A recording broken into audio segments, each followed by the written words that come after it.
સુરેન્દ્રનગરમાં 31મી ડિસેમ્બરના ભાગરૂપે ટ્રેકિંગ હાથ ધરવામાં આવ્યું છે. તો સુરેન્દ્રનગરથી સમાચાર મળી રહ્યા છે. આગામી 31મી ડિસેમ્બરની ઉજવણીના ભાગરૂપે ચેકિંગ હાથ ધરાયું છે. સુરેન્દ્રનગરમાં લીંબડી પોલીસે બાઇક તેમજ કાર સહિતના વાહનોનું ચેકિંગ શરૂ કર્યું છે. બ્રીથ એનાલાઇઝર દ્વારા પણ ચેકિંગ હાથ ધરવામાં આવી રહ્યું છે. તો એક ડમ્પરને ઝડપીને ડિટેન કરી પોલીસે કાયદેસરની કાર્યવાહી પણ હાથ ધરી છે. સુરેન્દ્રનગરના લીંબડી ખાતે આગામી 31મી ડિસેમ્બરની ઉજવણીના ભાગરૂપે પોલીસ હરકતમાં આવી છે. પોલીસ તંત્રે ચેકિંગ હાથ ધર્યું છે. લીંબડી પાસે બાઇક તેમજ કાર સહિતના વાહનોનું ચેકિંગ શરૂ કરાયું છે. બ્રીથ એનાલાઇઝર દ્વારા પણ ચેકિંગ હાથ ધરાયું છે. ચેકિંગની કાર્યવાહી દરમિયાન એક ડમ્પરને ઝડપી પાડી તેને ડિટેન કરી પોલીસે કાયદેસરની કાર્યવાહી હાથ ધરી છે.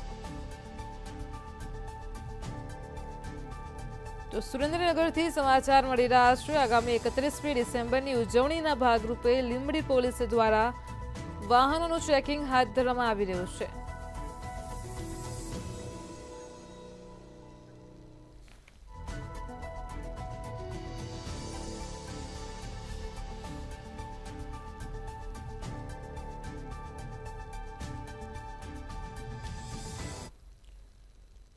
આગામી 31 ડિસેમ્બરને લઈને સુરત પોલીસ એલર્ટ મોડમાં જોવા મળી રહી છે. તો સુરતથી સમાચાર મળી રહ્યા છે. 31 ડિસેમ્બરને લઈને સુરત પોલીસ તંત્ર હરકતમાં આવ્યું છે. ડ્રગ્સ ટેસ્ટિંગ કિટ સાથે રાખીને વાહન ચેકિંગ કરવામાં આવી રહ્યું છે. તો સુરત પોલીસ દ્વારા પાનના ગલ્લા ઉપર પણ ચેકિંગ કરવામાં આવ્યું છે. એસઓજી દ્વારા કડક કાર્યવાહી કરવામાં આવી રહી છે.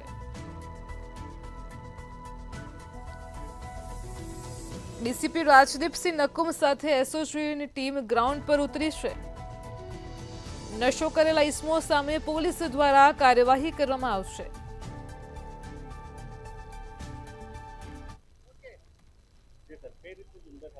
આજે ક્રિસમસ 25 ડિસેમ્બર છે, તો માનનીય સીપી સાહેબ દ્વારા એક ડ્રાઈવનું આયોજન કરવામાં આવ્યું છે. એમાં એક એન્ટી નાર્કોટિક કિટ છે, એના દ્વારા અમે સમગ્ર સુરત સિટીની અંદર ચેકિંગ નું કામ હાથ ધરાયું છે.